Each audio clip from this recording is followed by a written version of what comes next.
My spineless fiancé defended his mother after she tried to frame me for a felony, so my dad made them both cry. My mother-in-law has never liked me, and she made this clear the day we met. I went to hug her to greet her, but she pushed me off and told me to wash myself before touching her. I thought she was a germaphobe, but the more I thought about it, I realized she was talking about my skin color. That day, she offered me bananas as a snack, kept touching my hair, telling me to admit it's a wig, and while watching a show pointed at an animal at a zoo and asked me if this reminded me of my heritage. What's equally as bad is that my husband laughed alongside her. When I pulled him aside and told him how horrible this was making me feel, he was angry at me because I didn't listen when he warned me his mother was a jokester. After that day, she made it her mission to sabotage our relationship. She started doing things like calling my boyfriend for emergencies while we were on a date, calling his exes prettier than me to my face, and even showed up to our house unannounced with her friend and her friend's daughter, who tried to seduce my boyfriend. My boyfriend always gave in to her too.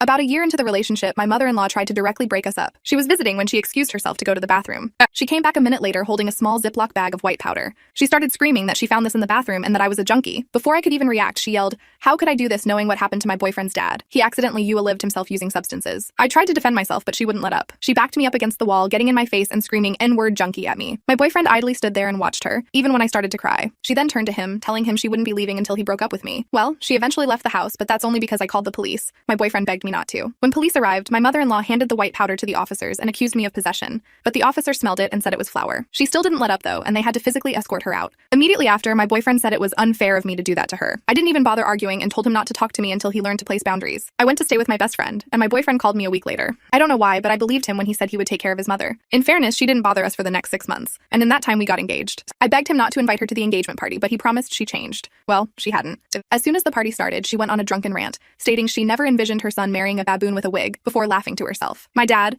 a 6'5" army vet, was attending, and this was his first interaction with her. As soon as she said that, he snapped. He told her he now sees why her husband was dead. "If you were my wife, I would take my life too," were his exact words. When my dad said that, she burst into tears and stood up to run upstairs. My fiancé wanted to follow, but my dad turned his attention to him. He went off on him too. "Are you a jellyfish? Do you not have a spine? Your future wife was just insulted at your engagement party and you're going to comfort the evil witch who did it? If you want to marry my daughter, man up. If you run to your mother right now, you are less manly than my grandmother, God bless her soul." My fiancé stood there with tears in his eyes before mouthing sorry and slowly continuing after her. I left the ring on the table when he did this, and later that day I got a text from him begging me to reconsider and promising to cut his mother out of his life. Not falling for that one again.